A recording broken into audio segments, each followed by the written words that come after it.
మధ్యప్రదేశ్ మరియు విదర్భ మీదుగా తెలంగాణ వరకు సగటు సముద్ర మట్టానికి 0.9 కిలోమీటర్ల ఎత్తులో ద్రోణి కొనసాగుతోంది. దీని ప్రభావంతో ఏపీతో పాటుగా తెలంగాణలో మోస్తరు వర్షాలు కురిసే అవకాశం ఉందని వాతావరణ శాఖ అధికారులు చెబుతున్నారు.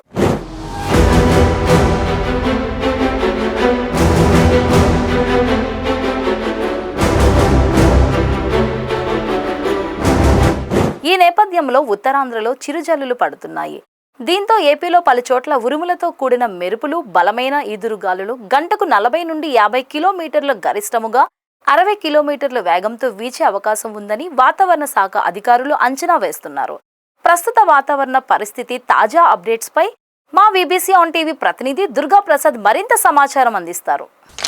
వాయువ్య ఉత్తరప్రదేశ్, మధ్యప్రదేశ్లో ఏర్పడిన ఏదైతే ఈ ద్రోణి ప్రభావంతో ఏపీలో 3 రోజుల పాటు కూడా విస్తారంగా వర్షాలు పడే అవకాశం ఉన్నట్టు వాతావరణ శాఖ అధికారులు తెలియజేయడం జరిగింది. ప్రస్తుతం మన విశాఖలో ఉదయం నుండి కూడా మోస్తారు చిరుజల్లు కురుస్తున్నాయి. ఈ నేపథ్యంలో మనం ఆర్కే బీచ్లో చూస్తున్న ప్రకారంగా ఈ ద్రోణి ప్రభావంతో సముద్రం కూడా అల్లకల్లోలంగా మారిన ప్రస్తుతం మనం విజువల్స్ చూడవచ్చు. ఏదైతే విశాఖలో పాటు అటు అల్లూరు సీతారామరాజు జిల్లా, విజయనగరం, అనకాపల్లి, ఈ ఉత్తరాంధ్రలో పూర్తి స్థాయిలో ఉదయం నుంచి కూడా పూర్తిగా ఆ మబ్బుగా ఉన్నట్టు వాతావరణం చూడవచ్చు. ఈ నేపథ్యంలో చిరుజల్లు కూడా కురుస్తున్న ఆ అంశాన్ని మనం చూడవచ్చు. మరోవైపు అల్లూరు సీతారామరాజు జిల్లా, అరకు, పాడేరులో ఉదయం నుంచి కూడా భారీగా వర్షపాతం నమోదైనట్టు వాతావరణ శాఖ అధికారులు అంచనా వేయడం జరిగింది. ఏదైతే ఈ నైరుతి ఋతుపవనాలు రాక మరింత పుంజుకున్న నేపథ్యం, మరోవైపు ఏదైతే మధ్యప్రదేశ్, విదర్భ మీదుగా తెలంగాణ వరకు విస్తరించిన ఈ ద్రోణి ప్రభావం ఏదైతే సముద్ర మట్టానికి 0.9 కిలోమీటర్ల ఎత్తులో ఉన్నాయి ఈ ద్రోణి కొనసాగుతుంటే, ఈ ద్రోణి ప్రభావంతో ప్రధానంగా ఉత్తరాంధ్ర, అటు ఆంధ్రప్రదేశ్ చాలా చోట్ల రాయలసీమ, ఉత్తరాంధ్ర, కృష్ణా, ఎన్టీఆర్ జిల్లాతో పాటు అటువైపు తెలంగాణలో కూడా చాలా చోట్ల ఈ ద్రోణి ప్రభావంతో వర్షాలు కురుస్తున్న అంశాన్ని మనం పరిగణలో తీసుకోవచ్చు. ఏదైతే బంగాళాఖాతం అంటే వాయువ్య బంగాళాఖాతంతో పాటు అంతర్గత కర్ణాటక మీదుగా ఈ సగటు సముద్ర మట్టానికి 3.1 కిలోమీటర్ ఎత్తులో ఈ ద్రోణి విస్తరించింది. ఈ వాయువ్య బంగాళాఖాతం దాన్ని ఆనుకొని ఉన్న ఉత్తర తీర ప్రాంతం అయితే ఒడిశా, ఆ దక్షిణ గంగా తీర వైపు ఈ పశ్చిమ బంగాల్ మీదుగా ఈ ద్రోణి ఉపరితల ఆవర్తనం ఉండడంతో దీని ప్రభావంతో ఆంధ్రప్రదేశ్ మరియు యానాంలో దిగువ ప్రోటో ఆవరణలో ఉన్న ఈ నైరుతి పశ్చిమ గాలులు వీస్తున్న నేపథ్యంలో దీని ప్రభావంతో నైరుతి కూడా పూర్తిగా విస్తరించిన నేపథ్యంలో వర్షాలు జోరుగా కురుస్తున్న అంశాన్ని మనం చూడవచ్చు. దీని ఫలితంగా రాగల 3 రోజుల పాటు కూడా ఏపీతో పాటు అటు తెలంగాణలో కూడా భారీగా వర్షపాతం నమోదయ్యే అవకాశం ఉన్నట్టు వాతావరణ శాఖ అధికారులు తెలియజేశారు. అయితే ఈ సోమవారం, మంగళవారం అంటే నిన్న, ఈరోజు పలు ప్రాంతాల్లో వర్షాలు నమోదయ్యింది. అయితే ఈరోజు, రేపు అంటే సోమవారం నుంచి బుధవారం వరకు కూడా 3 రోజుల పాటు కూడా విస్తారంగా వర్షాలు కురుస్తాయని వాతావరణ శాఖ అధికారులు తెలియజేశారు. ఈరోజు ఉదయం నుంచి కూడా విశాఖలో వాతావరణంలో పూర్తి స్థాయి మారిపోయిందని మనం చెప్పొచ్చు. ఉదయం నుంచి కూడా కారు మబ్బు చీకటిగా ఉన్నట అంశాన్ని మనం చూడవచ్చు. ఈ నేపథ్యంలో వర్షం కూడా మొదలైంది.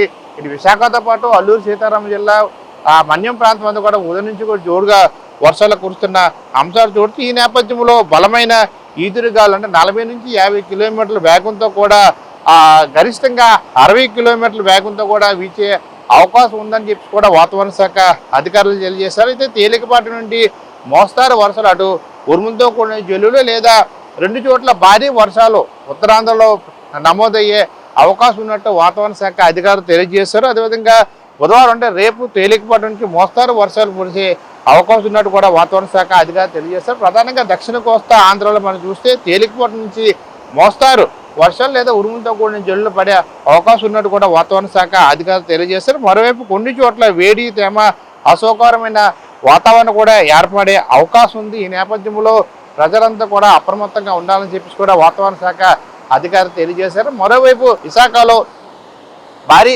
ఈవెంట్లు ఉన్న నేపథ్యంలో కూడా ఆ అధికారులు ఇప్పుడిప్పుడే పూర్తి స్థాయిలో అన్ని ఏర్పాట్లు చేస్తున్నారు.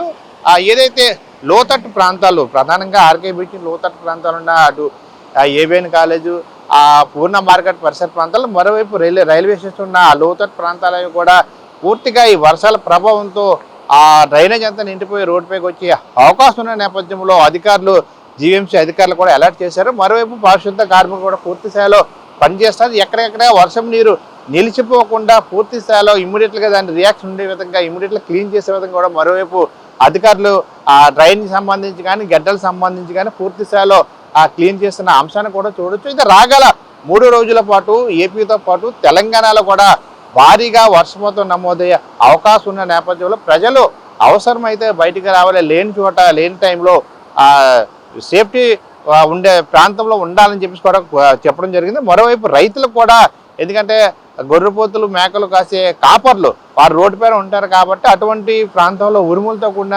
జల్లు పడే అవకాశం ఉన్న నేపథ్యంలో, ఉరుములు వచ్చే అవకాశం ఉన్న నేపథ్యంలో ఈ నేపథ్యంలో వారు జాగ్రత్తగా ఉండాలి, వాళ్ళు అలర్ట్గా ఉండాలని చెప్పేసి కూడా వాతావరణ శాఖ అధికారులు తెలియజేయడం జరిగింది. అయితే ప్రస్తుతం మనం విజువల్స్ చూస్తున్న ప్రకారం ఈ వాతావరణ నేపథ్యంలో సముద్రం అంతా కూడా అల్లకల్లోలంగా మారింది.